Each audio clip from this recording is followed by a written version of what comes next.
kita dengan materi nilai-nilai Pancasila dalam kerangka praktek penyelenggaraan pemerintahan negara, dan kita akan membahas tugas kementerian negara. Nah, sebelum memulai pembelajaran kita, Ibu berikan satu kata motivasi. Orang bijak belajar ketika mereka bisa, orang bodoh belajar ketika mereka terpaksa. Dan mari kita saksikan tayangan video pembelajaran berikut. Nah, selamat pagi Ibu ucapkan untuk anak-anak Ibu semua di kelas 10. Kita akan belajar PPKN untuk kelas 10. Nah, kali ini kita akan melanjutkan pertemuan minggu lalu, di mana kita memasuki pertemuan yang kedua. Nah, kali ini kita akan melanjutkan materi minggu lalu, tetapi membahas subbab yang berbeda. Nah, kali ini kita akan membahas kedudukan dan fungsi Kementerian Negara Republik Indonesia dan lembaga pemerintah non-kementerian. Nah, sebelum memasuki materi kita akan membahas apa saja tujuan pembelajaran kita di bab pertama ini. Nah, Ibu akan menyebutkan tujuan pembelajaran kita. Yang pertama adalah siswa diharapkan secara rajin dan giat memahami sistem pembagian kekuasaan negara Republik Indonesia. Nah, yang kedua, siswa secara energik mengetahui kedudukan dan fungsi Kementerian Negara Republik Indonesia dan lembaga pemerintahannya. Dan yang ketiga, siswa secara toleran mampu memberikan sikap positif terhadap sistem pemerintahan di Indonesia. Nah, jadi itu adalah tujuan pembelajaran kita di bab pertama ini. Nah, sekarang kita akan memasuki materi kita yang pertama, di mana subbabnya adalah tugas Kementerian Negara Republik Indonesia. Nah, jadi di tugas Kementerian Negara Republik Indonesia ini, pemerintah mempunyai 4 tanggung jawab. Yang pertama adalah perumusan, penetapan, dan jalannya kebijakan pada bidangnya. Nah, jadi urusan pemerintahan yang bersifat kementerian yang sudah disebutkan dalam Undang-Undang Dasar dapat kalian dilihat di buku Undang-Undang Dasar kalian, di mana meliputi urusan luar negeri, dalam negeri, dan pertahanan.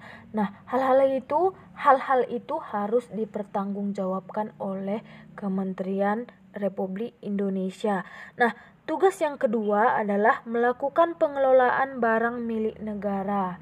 Nah, jadi tugas yang kedua ini urusan pemerintahan yang ada hubungannya dengan koordinasi dan sinkronisasi program pemerintahan. Nah, contohnya seperti pembangunan nasional, aparatur negara, badan usaha milik negara atau BUMN, pertahanan, serta kependudukan, dan banyak lagi contohnya. Dan tugas yang ketiga adalah melakukan pengawasan terhadap jalannya tugas di bidangnya.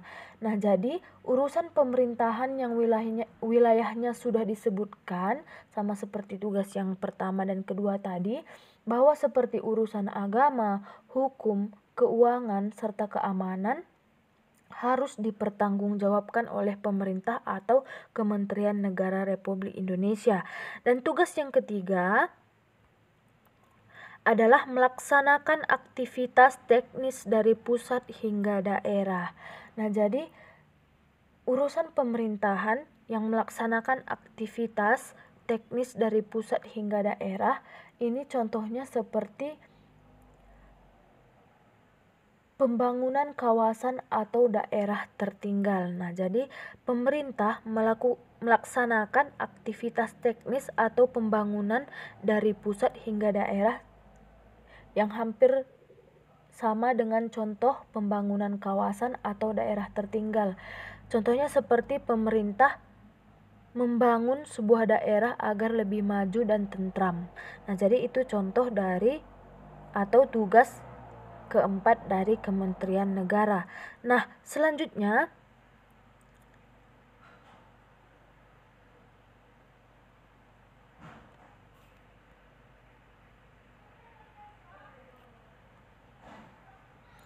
kewenangan Presiden Republik Indonesia sebagai kepala negara. Nah, jadi kewenangan Presiden Republik Indonesia ada sebagai kepala negara dan ada sebagai kepala pemerintahan. Nah, jadi di slide yang sudah Ibu tampilkan sudah tertulis kewenangan presiden sebagai kepala negara.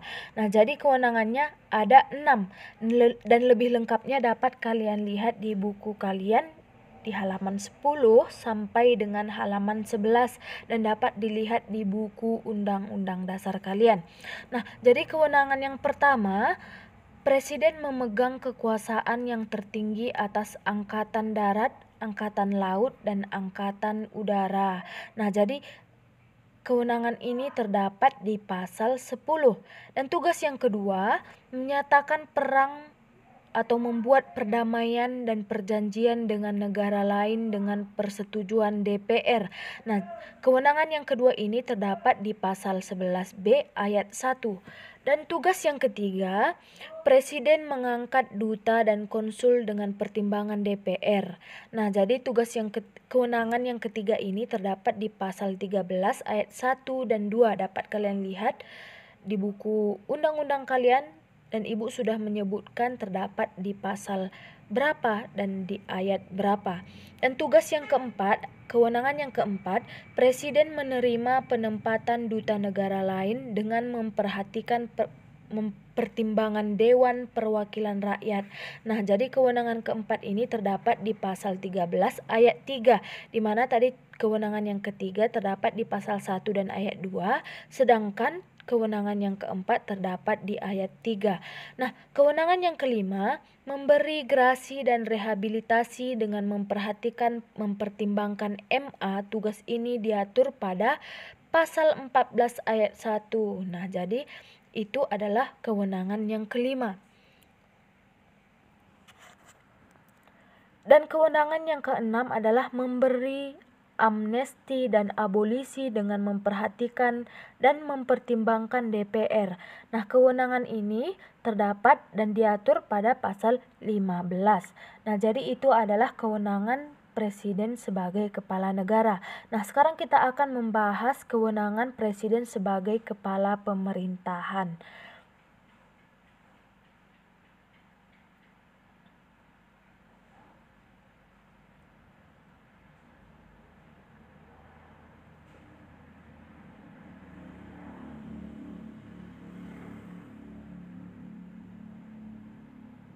Nah, kewenangan Presiden Republik Indonesia sebagai kepala pemerintahan. Nah, jadi di kewenangan Presiden sebagai kepala pemerintahan juga mempunyai tanggung jawab atau kewenangan lainnya. Nah, kita akan bahas satu persatu di mana Presiden Republik Indonesia pemegang kekuasaan pemerintahan menurut Undang-Undang Dasar. Nah, jadi itu kewenangan Presiden sebagai kepala pemerintah yang pertama. Dan yang kedua, Presiden menetapkan peraturan pemerintahan untuk menjalankan undang-undang sebagaimana mestinya dan dibahas atau diatur pada pasal 5 ayat 2. Dan kewenangan yang ketiga, membentuk suatu dewan pertimbangan yang bertugas memberikan nasihat dan pertimbangan kepada presiden dan diatur di pasal 16. Dan tugas yang keempat, menteri-menteri diangkat dan diberhentikan oleh presiden dan diatur pada pasal 17 ayat 2. Dan yang kelima,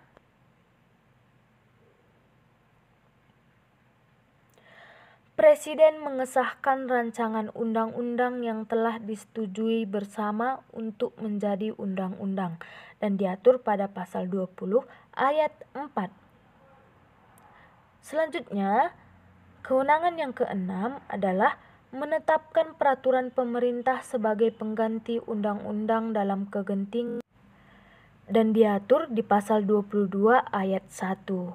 Nah, selanjutnya kita akan membahas klasifikasi Kementerian Negara Republik Indonesia.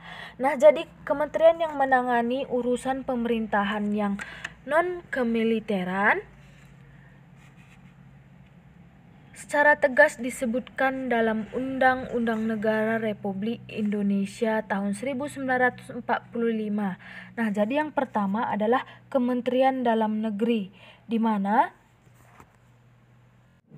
Yang pertama adalah Kementerian Dalam Negeri.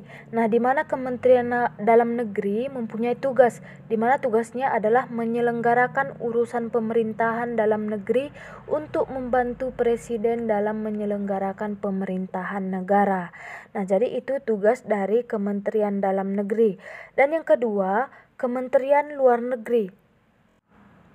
Nah, yang kedua, Kementerian Luar Negeri, di mana kementerian ini mempunyai tugas menyelenggarakan urusan pemerintahan di bidang luar negeri. Nah, untuk membantu Presiden dalam menyelenggarakan pemerintahan negara, hampir sama seperti Kementerian Dalam Negeri. Dan Kementerian Pertahanan mempunyai tugas menyelenggarakan urusan di bidang pertahanan dalam pemerintahan untuk membantu Presiden dalam menyelenggarakan pemerintahan negara. Nah, dalam melaksanakan tugas Kementerian Pertahanan menyelenggarakan fungsi seperti perumusan, penetapan, dan pelaksanaan kebijakan di bidang pertahanan yang sudah kita bahas di tugas-tugas Kementerian Negara di slide sebelumnya. Dan kita lanjut, kementerian yang mempunyai tugas penyelenggaraan urusan tertentu dalam pemerintahan untuk membantu Presiden dalam menyelenggarakan pemerintahan negara, kementerian yang menangani urusan pemerintahan yang ruang lingkupnya disebutkan dalam Undang-Undang Dasar. Nah, jadi kementerian yang disebutkan dalam Undang-Undang Dasar itu banyak. Nah, jadi di sini Ibu tampilkan sebagian kementerian yang terdapat di negara kita. Dapat kalian baca di slide atau dapat kalian lihat di buku kalian halaman 15. Di halaman 15 sampai dengan halaman 17. Nah, jadi salah satunya adalah Kementerian Agama. Nah, jadi Kementerian Agama, Kementerian Hukum dan Hak Asasi Manusia, Kementerian Keuangan, Kementerian Pendidikan dan Kebudayaan, Kementerian Riset, Kementerian Kesehatan, dari poin A sampai F, itu kementerian yang mempunyai tugas penyelenggaraan urusan tertentu dalam pemerintahan untuk membantu Presiden dalam menyelenggarakan pemerintahan negara dengan upaya pencapaian tujuan kementerian. Nah, jadi itu tugas dari kementerian yang terdapat di poin A sampai poin F. Dan yang selanjutnya, Kementerian Sosial, Kementerian Ketenagakerjaan, Kementerian Perindustrian, sampai dengan poin Tata Ruang atau Kementerian Agraria dan Tata Ruang. Nah, jadi contohnya itu hampir sama atau tugasnya hampir sama dengan kementerian yang mempunyai tugas penyelenggaraan urusan tertentu dalam pemerintahan untuk membantu Presiden. Nah, jadi itu dapat kalian lihat di buku kalian di halaman 15. Nah, kementerian ini yang menangani urusan pemerintahan dalam rangka penajaman koordinasi dan sinkronisasi program pemerintahan. Nah, jadi Kementerian Perencanaan Pembangunan Nasional dari poin A sampai H itu kementerian yang mempunyai tugas menyelenggarakan urusan tertentu dalam pemerintahan untuk membantu Presiden dalam menyelenggarakan pemerintahan negara. Nah, fungsi perumusan dan penetapan kebijakan di bidangnya atau koordinasi dan sinkronisasi barang milik atau kekayaan negara. Nah, jadi poin A sampai H itu tugasnya terdapat di halaman 16, dapat kalian lihat di buku kalian. Dan yang selanjutnya kita akan membahas satu-satu kementerian koordinasi di bidang politik, hukum, dan keamanan. Nah, jadi di bidang politik, hukum, dan keamanan terdapat 6 kementerian. Contohnya seperti Kementerian Dalam Negeri, Hukum dan HAM, Luar Negeri, Pertahanan, Komunikasi, Pendayagunaan, dan Birokrasi. Nah, itu sudah dijelaskan atau dituliskan lengkap di buku kalian di halaman 17. Nah, selanjutnya Kementerian Koordinasi di bidang perekonomian. Nah, jadi itu terdapat dari poin A sampai J itu berapa poin? 10 poin atau 10 kementerian. Nah, jadi di Kementerian Koordinasi Bidang Pembangunan Manusia dan Kebudayaan juga terdapat banyak kementerian. Itu berapa contoh kementeriannya? Itu terdapat di buku kalian di halaman 17. Contohnya seperti Kementerian Agama sampai dengan Kementerian Pemuda dan Olahraga. Nah, jadi tugas-tugas dari kementerian ini kita akan bahas satu persatu apa saja tugasnya, seperti Kementerian Agama, Kementerian Pendidikan dan Kebudayaan. Kita akan bahas di pertemuan selanjutnya atau di pertemuan ketiga. Dan yang terakhir adalah lembaga pemerintahan non-kementerian. Nah, jadi berikut ini daftar lembaga pemerintahan non-kementerian yang ada di Indonesia.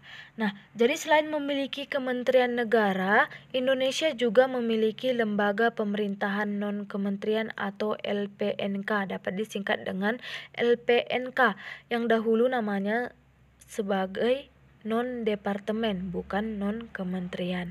Nah, jadi lembaga pemerintahan non-kementerian merupakan lembaga negara yang dibentuk untuk membantu presiden dalam melaksanakan tugas pemerintahan tertentu.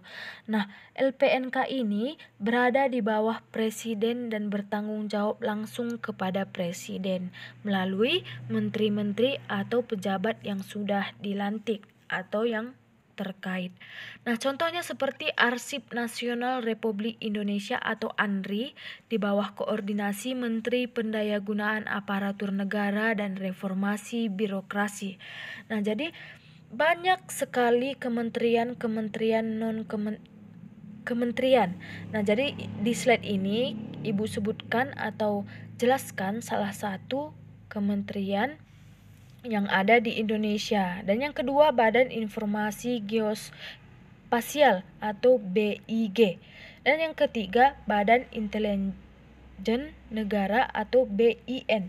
Nah, jadi di buku kalian di halaman 20 terdapat 31 kementerian non-kementerian. Nah, jadi dapat kalian lihat di buku kalian di halaman 20. Lebih lengkapnya di situ sudah banyak dijelaskan apa saja non-kementerian yang terdapat di negara kita Indonesia. Nah, jadi di pertemuan kali ini kita akan membahas tugas yang berkaitan dengan materi yang sudah Ibu sampaikan sebelumnya. Nah, jadi soal pertama dan kedua seperti biasa Ibu akan membuat di video pembelajaran. Nah, jadi soal pertama adalah sebutkan tugas dari Kementerian Negara Republik Indonesia. Nah, dan tugas kedua, sebutkan nama kementerian yang bertugas menangani urusan pemerintahan dalam rangka penajaman, koordinasi, dan sinkronisasi program pemerintahan. Nah, jadi soal pertama dan kedua terdapat di video pembelajaran, dan soal yang ketiga, 4 dan 5 Ibu buat di forum tugas di Google Classroom. Nah, jadi Ibu harap kalian dapat atau menonton video pembelajaran dari awal sampai akhir agar kalian dapat melihat tugas soal nomor 1 dan 2, dan yang paling utama kalian dapat mengerti materi yang sudah Ibu sampaikan. Maka dari itu, kalian tontonlah video pembelajaran dari awal sampai akhir. Nah, kali ini pertemuan kita cukup sampai di sini dan kita lanjut pertemuan ketiga minggu depan. Dan apabila anak-anak Ibu ingin bertanya, silahkan bertanya di kolom komentar YouTube atau di kolom komentar Google Classroom. Dan Ibu akan langsung menjawab pertanyaan dari kalian. Nah, Ibu harap kalian dapat mengerti apa yang sudah Ibu sampaikan sebelumnya dan memetik hal-hal positif yang terdapat di materi kita. Nah, Ibu tutup pertemuan kali ini dengan salam SFD, semangat, fraternitas, Dina.